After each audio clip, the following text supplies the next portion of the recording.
All right, welcome to the roundup of blood origins. Is that how we're going to start it? I don't know why it's got to be twangy like that all of a Isn't sudden. that what like the Um, the news hosts do? Like, welcome to this week's news articles yeah, that's what they all do. Just like that, Robbie. That's exactly how they do it. with Yeah. that accent. I think it's the Blood Origins Roundup, That's not the what it is. Roundup of Blood Origins. It seemed I've been like criticized all day today because of my accent on our proof video that we pushed out for the New Zealand folks. Did you know that the what I was calling the Weo, the blue duck, is actually Fio. Fio. right.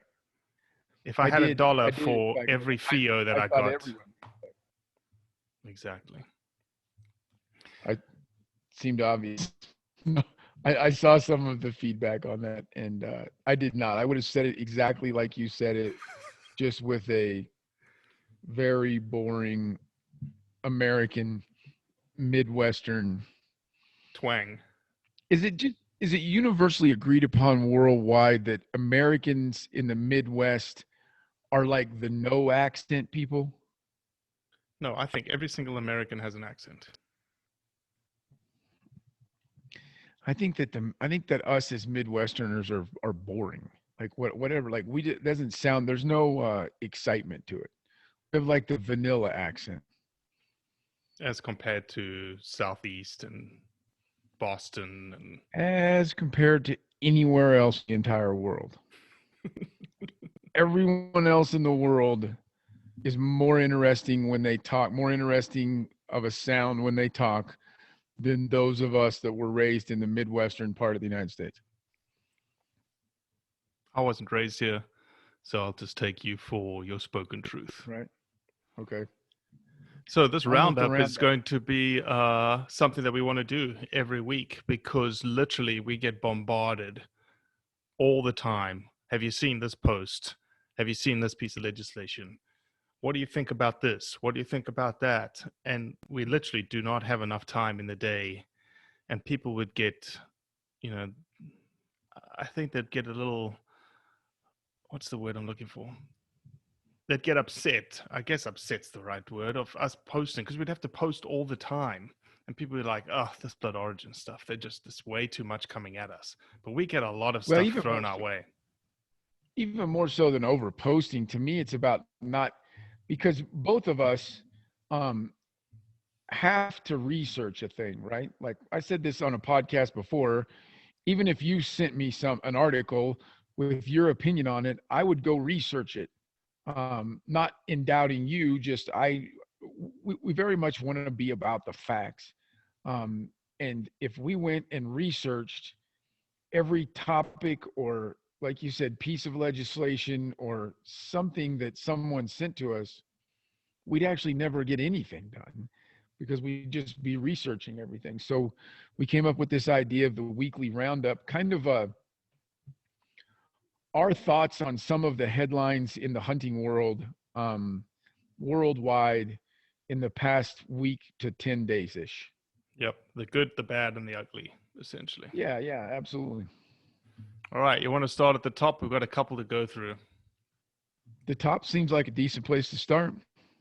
The top was a post that we got tagged in by a friend of ours out of India. And obviously, we just released a podcast about the human wildlife conflict in India by our friend Rajiv. And that podcast one blew me away, right? That there's tigers, leopards, lions, the Gir lions, wolves, bears in India, and a light bulb went off because obviously every time someone talks about Africa, they're like, oh, the tigers and the bears in Africa. And I'm like, no, no, no, no, time out, time out. There's no tigers and bears in Africa, but legitimately there is a place now called India that has tigers, bears, and lions. Right. So Yeah. they've got phenomenal human wildlife conflict issues. And this Nat Geo photograph was of this elephant that had obviously come out of the forest and the locals shot it. And the article says that it was the shot didn't really kill the elephant. The bullet had been soaked in acid. The animal eventually died from septic poisoning. It doesn't say this in the article itself. Oh, it did. It took 3 days for that elephant to die. Can you hear that? I heard you just make a noise with your mouth that sounded like you were trying to call a skunk or something. No, I can hear static. I can't hear it at all. Okay. Okay, there it is again.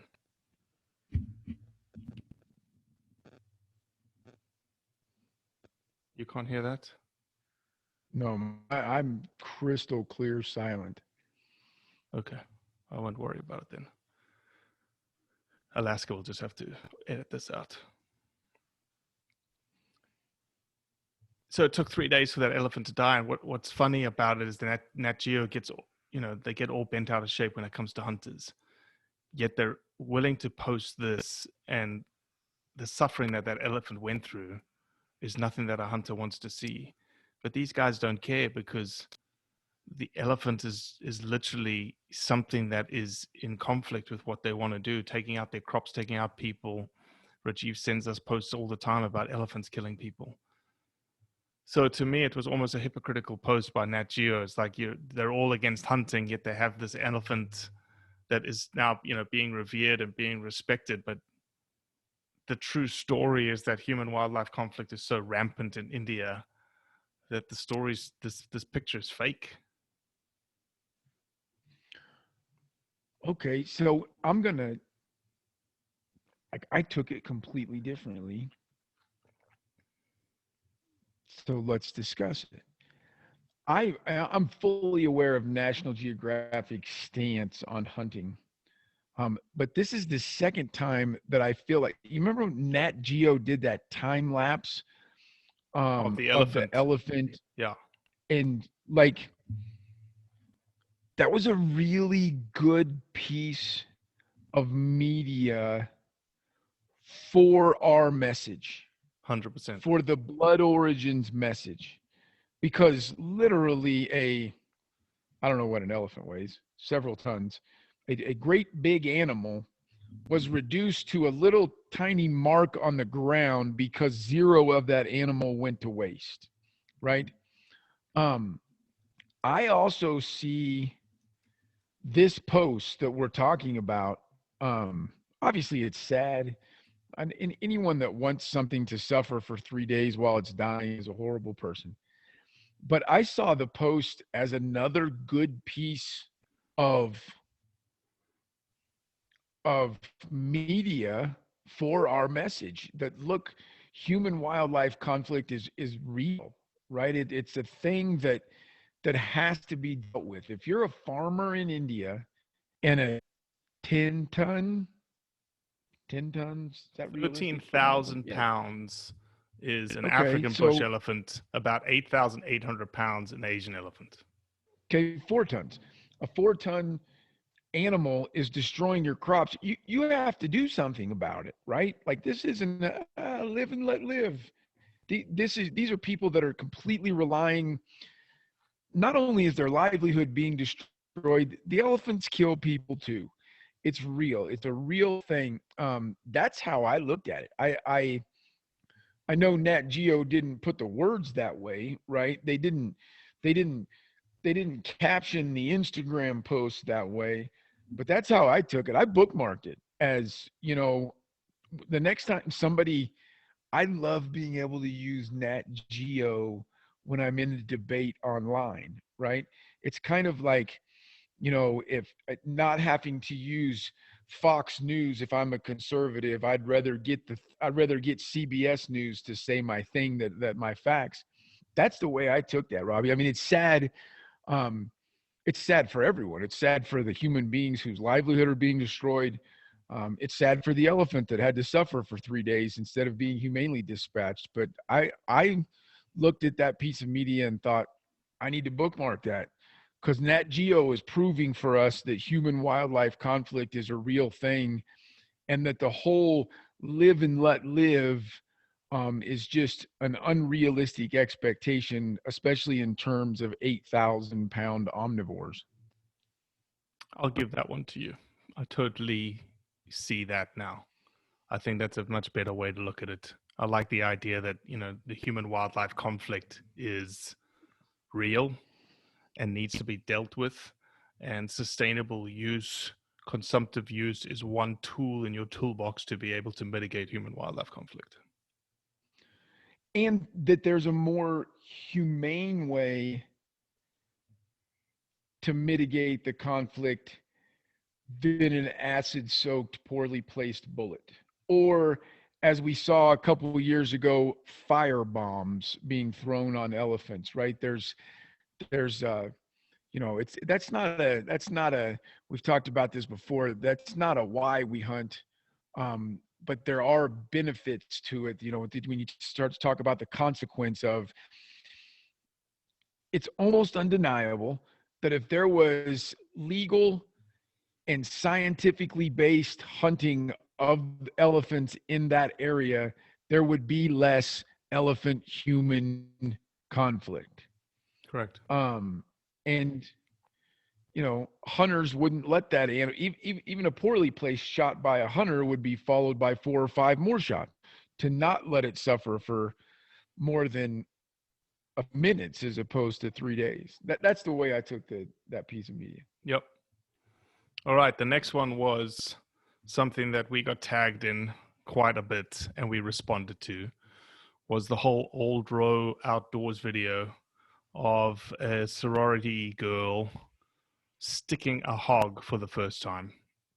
And it was a video of her sticking the hog. Now, subsequent to that, there has been another video by a guy sticking a hog that was actually a lot more gruesome than that video. And what we posted in that video, our comment was, does this help or hurt hunting? And if we just did a little bit of thinking behind what this is portraying, would we have actually posted it? And a lot of the debate came to us was, well, you don't know how hogs are hunted. No, we do know that that's how hogs are hunted, with dogs sticking them with a knife. Is it? They say it's probably the most humane way to kill a pig. Debatable, but it is pretty rapid if you're putting a knife into the heart. Our issue with both those videos was it didn't belong on social media. You could have shown the pictures of her behind the hog with the dogs, with the bloody knife, just not sticking the pig in a video on social media on a public page. Yeah, I mean, I don't think there's any I don't think there's any rational debate to be had that stuff like this doesn't doesn't fire up the antes. I mean, I don't think that you can rationally argue that. That politically, I take honestly, freedom of speech is and freedoms are more important to me than whether or not it hurts hunting. Like, I don't think there should be a law against this, but I think it's really, really dumb. I completely believe in freedom of speech and freedom of expression, and that was a legal thing to do. Um, it's just, you phrase it the best when you say stop and think. Am I helping or hurting hunting? I had trouble getting that out. Am I helping or hurting? Again, from that point, it's your choice. Do you care that you're helping or hurting hunting? Obviously not. I wish you did, but at the same time,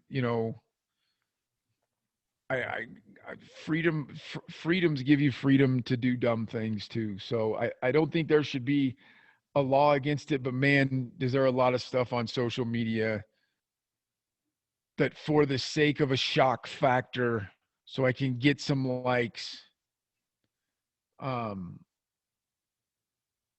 that we hurt the cause of being people with a passion that have integrity.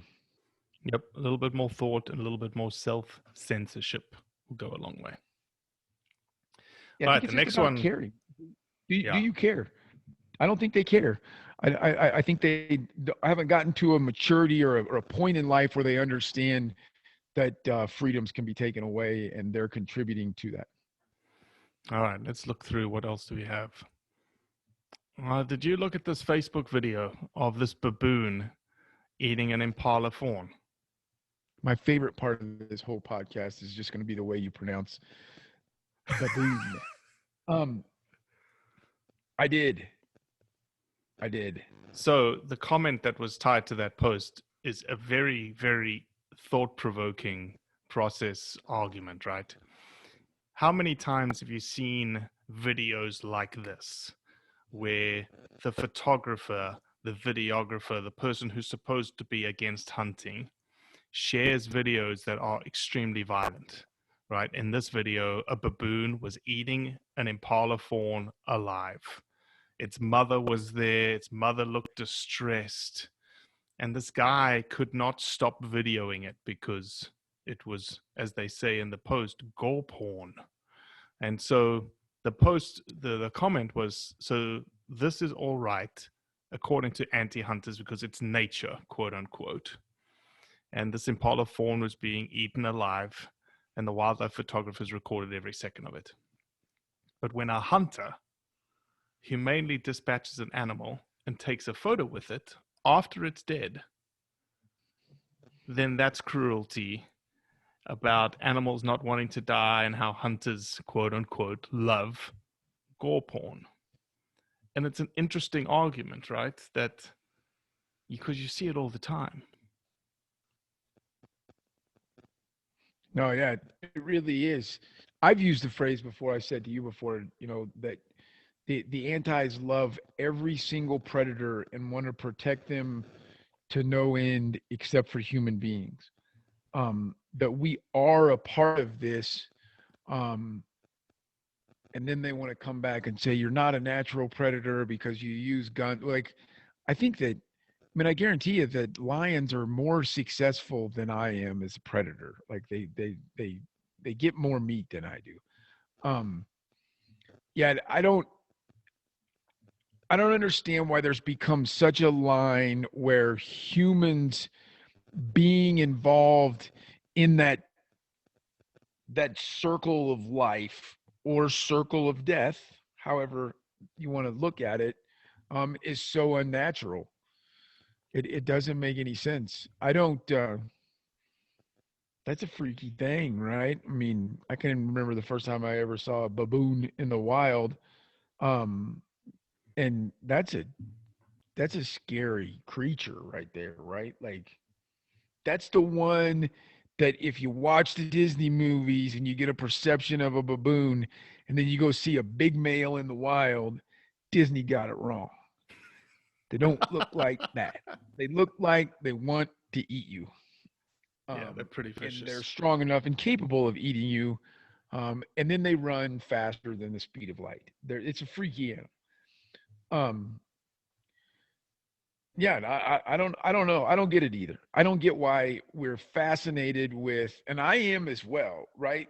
I follow a couple of Instagram accounts that are kind of just about the brutality of nature, and not in some gore porn way, just in a that's real nature, right? Like that really happened, you know, and all these other the nature videos of the lion that comes up and gives the guy a hug in the cage, that's not nature. That's not real nature. It's not wildlife. Um, I don't know why that's okay and human beings being involved in the process is not. I don't understand that concept. It's actually quite interesting in South Africa when you obviously I didn't hunt when I was in South Africa. I was an eco-tourist like everyone else is. And when you go to the national park, you go to Kruger National Park and you see the big five, that's a huge deal. It's a big deal. But the cherry on top is seeing a kill. It's like the thing. Like that's what Right. you want Yeah. to see. And the antithesis of that is the majority of those individuals, when you say, well, I hunt, and here's a picture of me with my animal, they're like, oh, how gruesome is that, you cold-blooded killer. I'm like, you can't call me a cold-blooded killer when the cherry of the success of your ecotourism attraction is watching something die. Right. Yeah. I don't understand either. To me, it's the same kind of conflict as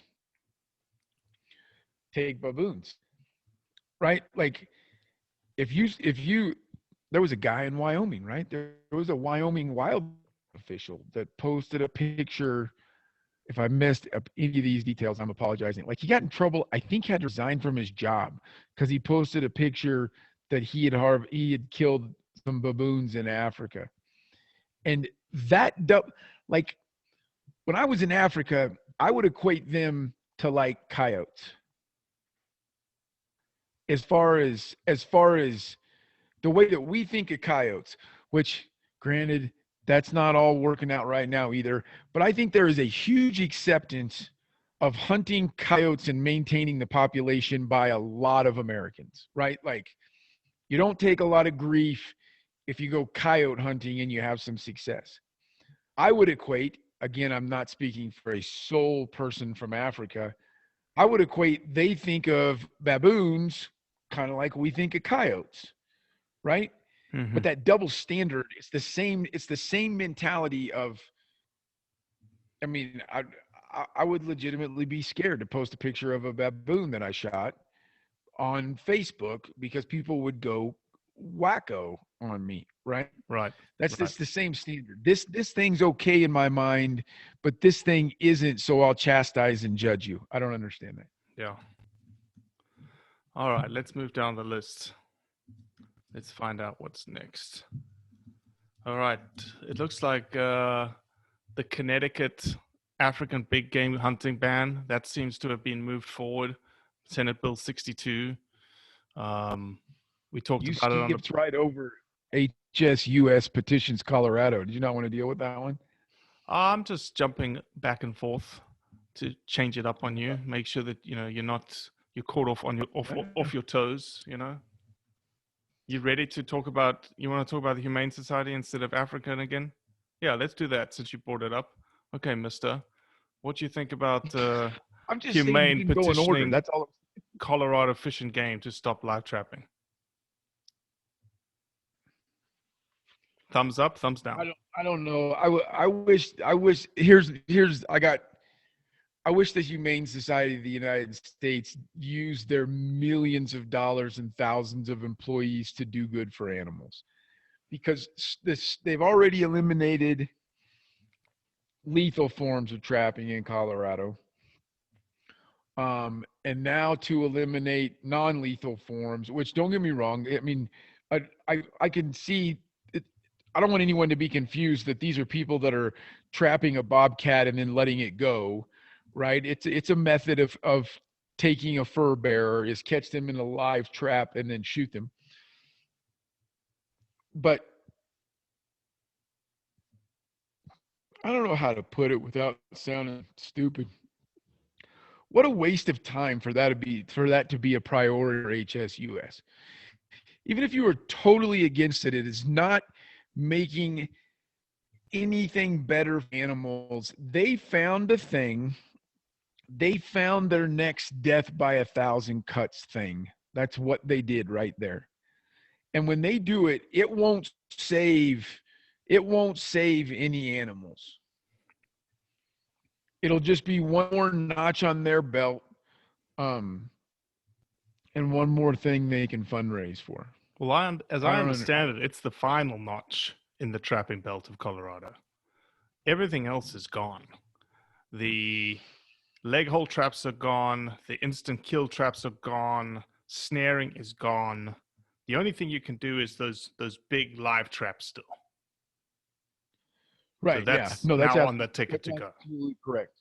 This will put a complete and utter end to sportsmen being able to trap in Colorado.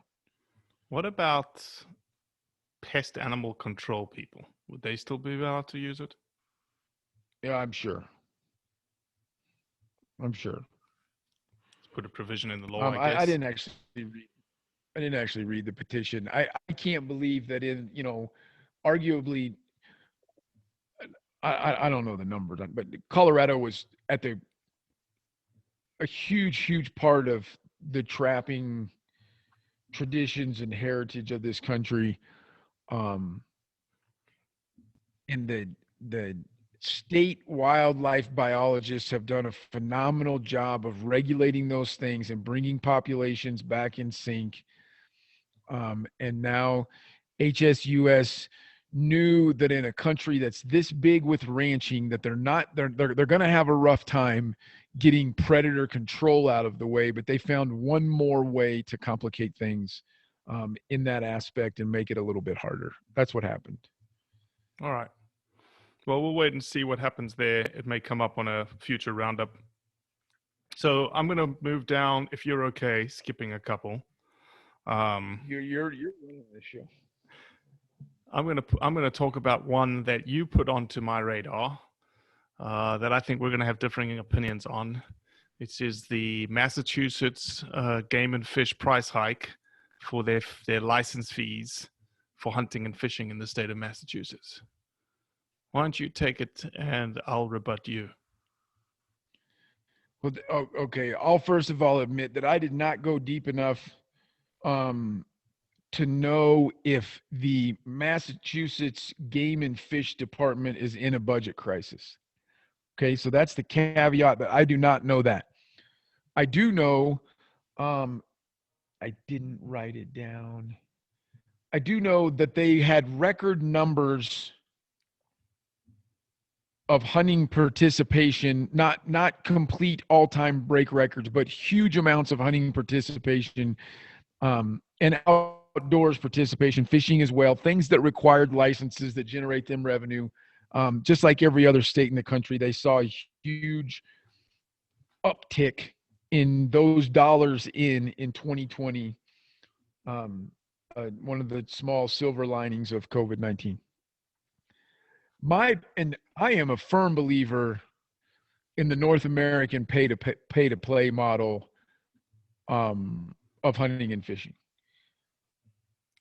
I also think you need to pay enough to support it. So that's why I'm giving you the caveat of I don't know their current budget state. I do know that if their budget was bad, it should have got better in 2020, right? Because a whole lot more people bought licenses and participated. My biggest problem with it was several of the examples were 400 and 500% increases in pricing. I'm a firm believer that I mean, yeah, you can say that with your fancy accent. It is a lot. That's a lot. That's a big increase in it doesn't matter. And it doesn't matter if it's from $1 to $5, it's still a 500% increase in these kinds of things. I'm, like I said, I'm totally in favor of the pay to play. I'm totally opposed to making it so expensive that people on a budget have to think more and more and more and then finally decide not to do it. 500% increases can do that. Again, I want to make one more time, I'm going to say out loud, I don't have the data to really stand my ground and yell and scream. I think all of a sudden across the board, that big of an increase in multiple fees, right? It wasn't just one thing. It was all of their fees they're raising. Right. I think there's a possibility that that's a death by 1,000 cuts thing. All right. I'm not going to be as pessimistic as you are because I know that the conundrum that this division of fisheries and wildlife is facing is the conundrum that all divisions and game departments are facing across the country, which is the fact that they have dwindling license sales, which means less money coming into the coffers to do the same amount of work. So with that conundrum, with that problem, you have to do something. A lot of these divisions and game and fish departments haven't raised hunting, fishing licenses in a long time. I'll give the state of Mississippi as an example. The state of Mississippi, I think 2 years ago, chose to raise its license fees. I think it was $36 for me for all of my licenses, my resident sportsman's license. My My license today is $55 instead of 36. In the grand scheme of things, is that a tremendous amount? Is that going to break the budget? Come on, let's be honest. We're hunters. We buy a lot of ammunition. We buy guns. We buy optics. We buy camo. The stuff that we buy is expensive. So the fact that you're paying an extra $20 for your license fee to support the thing that you love in your state, to me, that's not a ludicrous expenditure. Specifically in Massachusetts, they haven't raised their license fees in 25 years. So after 25 years, what do they do? And here's the other thing. And the department gives away free licenses as well. So in this article, they tell us that 27,000 free licenses are given each year to residents over 70 to essentially keep them in the hunting field. So their license structure went from $22.50, the general license, to $40. It's an increase of $18. It's not the only example of increases given in the article. No, there's two more. The stamps for your primitive, if you want to do primitive weapon, or if you want to hunt waterfowl, went from 5 to 20. And your hunting permit for antlerless deer, bear, and turkey went from 5 to 20. We're not talking about 5 to 100. That then makes somebody go, oh no, I'm not gonna fork that out. I'm of the opinion that kind of increase everyone sees the need for. I don't think many hunters are going to go, oh no, that's way too expensive for me. I'm not going to buy a license anymore.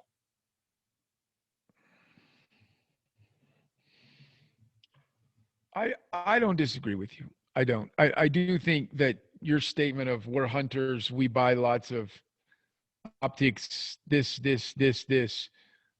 that's absolutely true of you and I. I know. And really, what's $40, right? $40 to hunt and fish for the entire year? It's not 400. It's the most value added thing you can purchase. Yeah, I don't disagree with you. I told you, I believe in the pay to play. I think there are some people that when you do 400% increases on things, there's a lot of people on really tight budgets that aren't in this. We buy lots of optics and gadgets and guns and that I think that could affect. I think that a 400% increase is a lot. See, I don't like to work in percentage increases. I just like to look at the number. It's $4 times more expensive for someone to hunt ducks and geese in Massachusetts than it used to be. And if that's a 14-year-old kid whose parents don't have anything to do with it, or if that's someone that truly and honestly is putting meat in their freezer to help a budget, I'm not. I get it. I said 4 times. It's also $15 more a year to do that. I get what you're saying.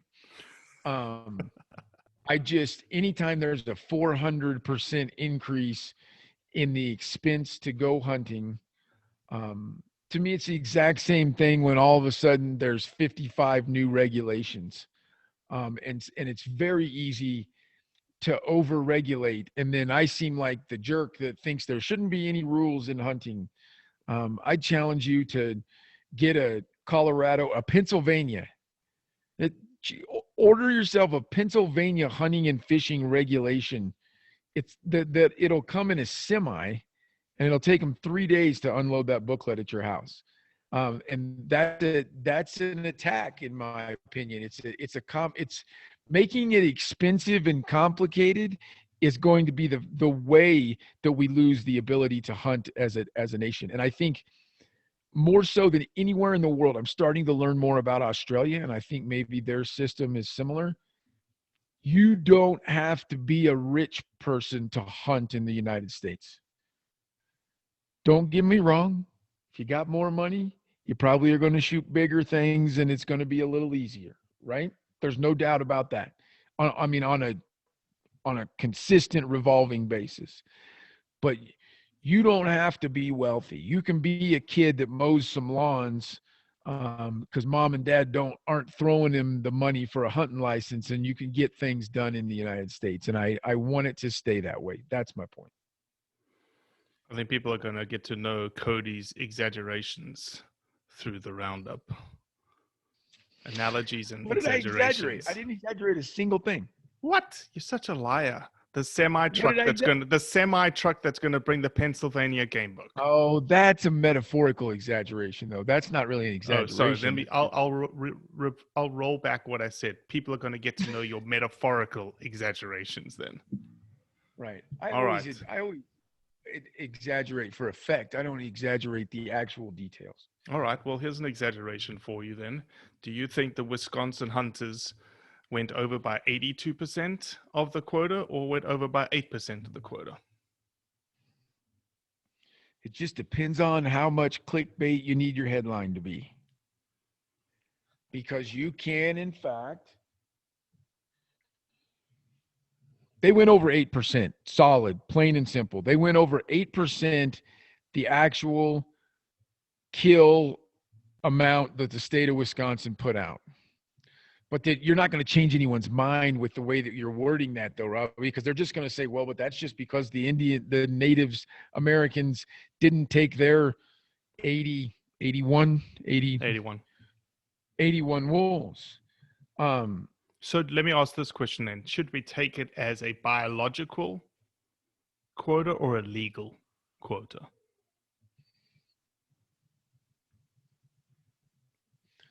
I would need a definition of biological quota. So to me, and that's why I said it the way I said it, and a lawyer challenged me post us putting up that video, was that he agrees from a biological perspective.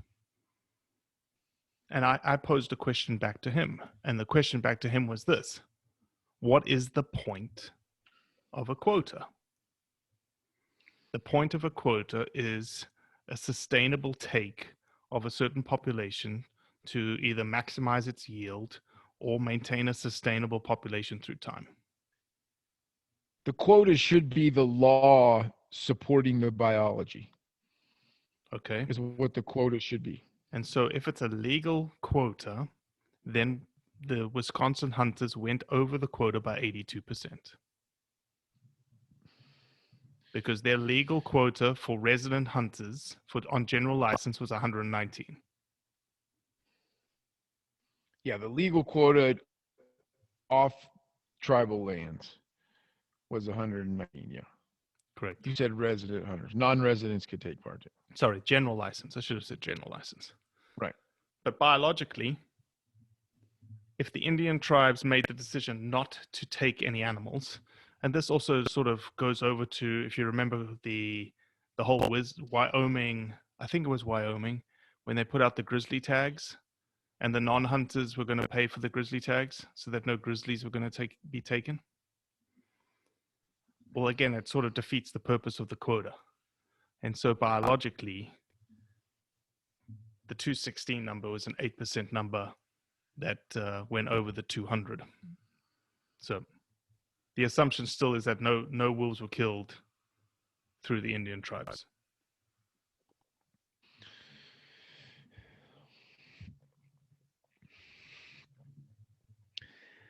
Like, again, it's perplexing to me.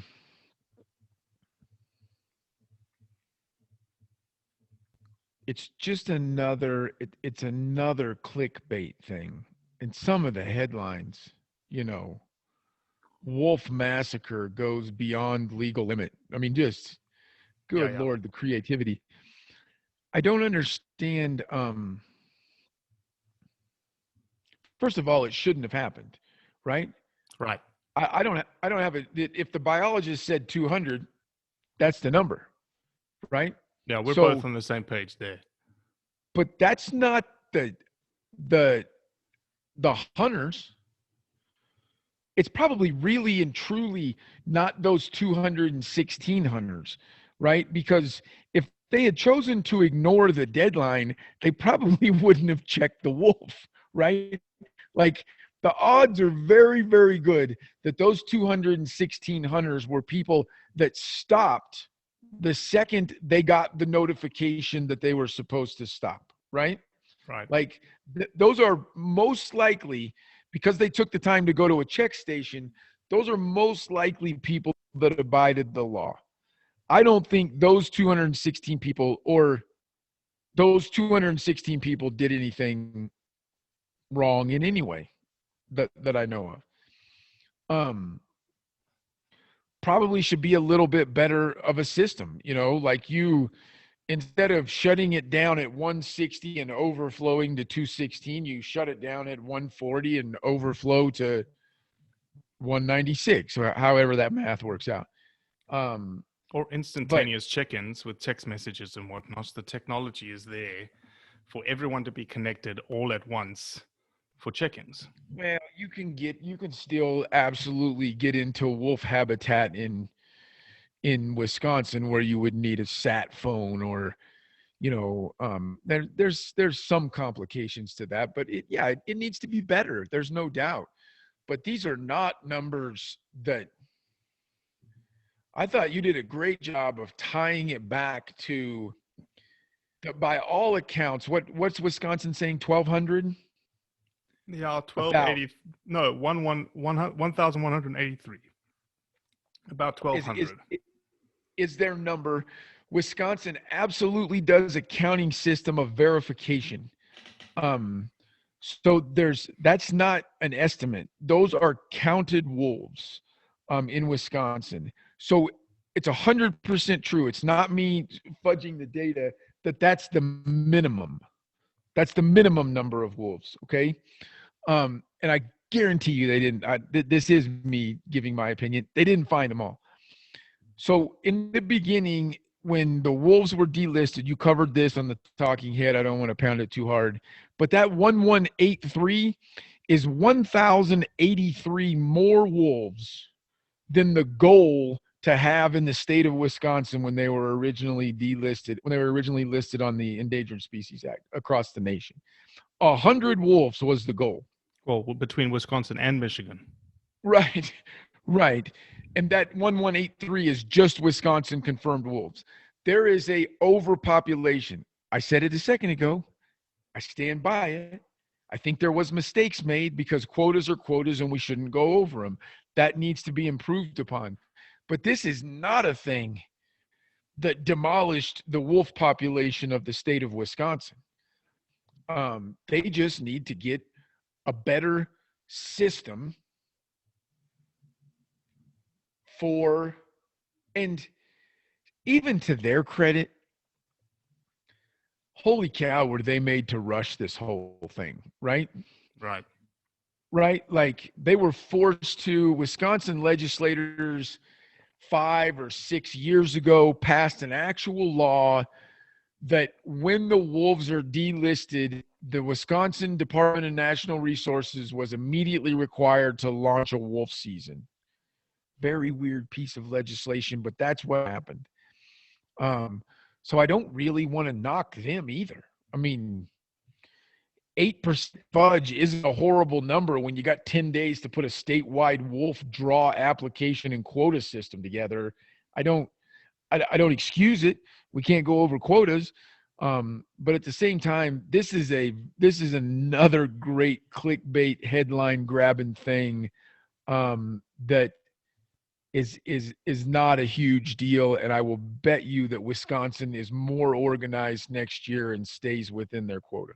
Oh, and the hunt's going to be 100 times harder because the wolves are going to have, a little bit of Yeah. fear and a bit of little bit of knowledge, a little bit of understanding and know-how to when they hear the dogs barking, something's happening.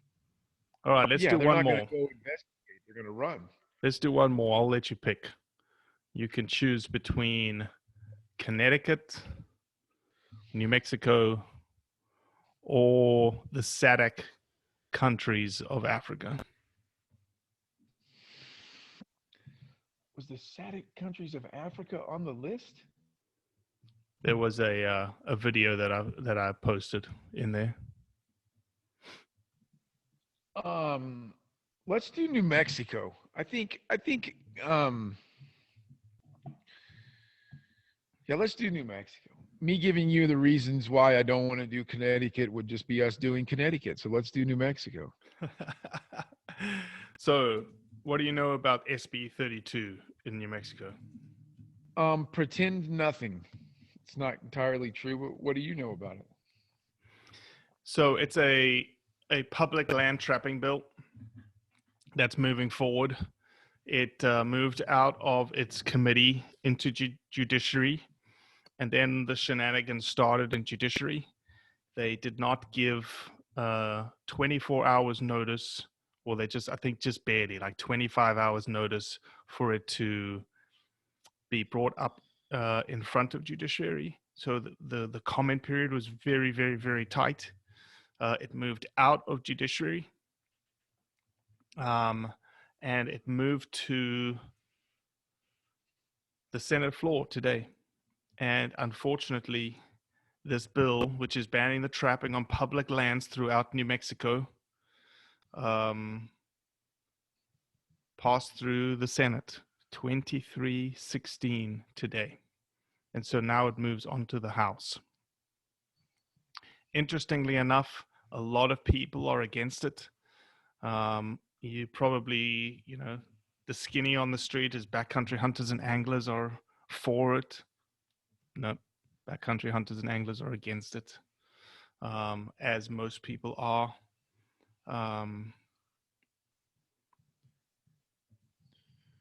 It's just one of those bills, right, that we know how good trapping is for the environment. We know how ethical trappers are, triple swivels, traps that, do the least amount of damage to animals.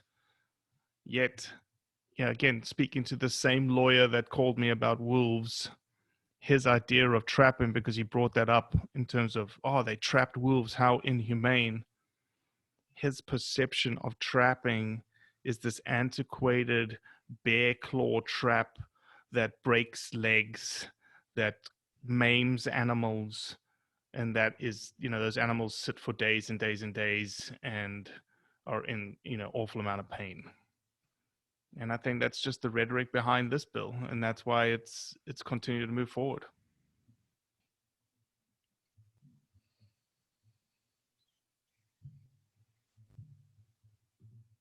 I'd like to just be able to ask people why.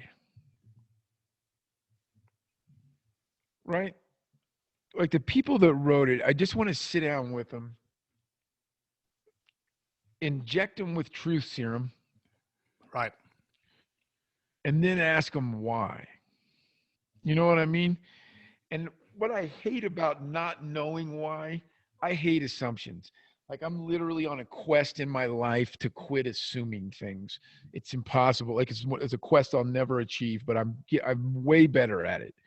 Um, I don't like hypotheticals. I don't like guessing, and I don't like making assumptions. But if I don't know why, um, especially when someone's proposing a piece of legislation that I'm against, I suppose it's human nature for me to start assuming why. I want to know why. Is it really? I mean, we have this discussion with people on our social media when people come out against hunting and they say it doesn't matter what you're hunting or whatever. When someone comes out, one of the very first things I always get to is, "Are you a vegan?" Right? And if you're a vegan because you don't think any animal should ever be harmed, I don't want to argue with you. I think you have um I think you have a legitimate opinion, right? I really do. If you don't think any animal should ever be harmed, I don't want to argue with you by humans. And you don't eat meat, so therefore you aren't harming any animals, right? And that's why I always want to know the motivation, because if someone comes out against us and they're like, "No, I eat beef," then in my mind, I got them, right? I got them because they're not thinking through the whole entire process of everything that's happening. They're just thinking through the worst thing that they saw on social media, Right. or they're thinking through the fact that they saw a baboon on a Disney movie. It's not the same damn thing. They're not thinking through it. And that's why I wish that I had a chance to ask these folks why. Is it because they don't think we should ever kill another bobcat ever? Or is it just they got bored at the Capitol and needed something that they could rally behind, and maybe they got some campaign dollars from some group? That's my thing. I want to know why. Probably the same reason I want to know why somebody traps. Why do you trap? Because the I, it blows my mind that this is the I've been to New Mexico, and they got other things that their legislators should be spending their time on other than eliminating a valid method of predator control, eliminating a valid piece of someone's heritage and culture and things that they do. They got other problems they could be worrying about. Yep. Yep. No, it's certainly intriguing to understand someone's thought process when it comes to, especially like as you said, something like trapping, in which how do you think most of the animals got moved around this country? It came from trapping. It came from being able to capture live animals, not euthanize them, anesthetize them, and then move them. And coyotes, depredate on cattle, and they depredate on calves of cattle. The USDA has bukus of evidence to show that. I guess that doesn't mean very much, and I guess, Sportsmen's Alliance, Backcountry Hunters and Anglers, the Fur Trappers Association, the Fur Takers of America, obviously all are against this bill, have all created coalitions. Cattlemen's industry is probably against it. So I don't know, man. It would certainly be it'd be a massive blow if the House votes it out and it becomes law. It'd be the first major cut of the 21 legislative sessions. From legislators, mind you. Yeah, not wildlife biologists. Not this is again legislating their own biology, legislating their own wildlife management. Yeah, it. We don't have enough time to I don't talk about understand. we don't have enough time to talk about ballot box biology on this podcast. I know that would be an 8-part podcast miniseries. I just don't understand. I mean, are they against fishing? Are they against the hook in a fish?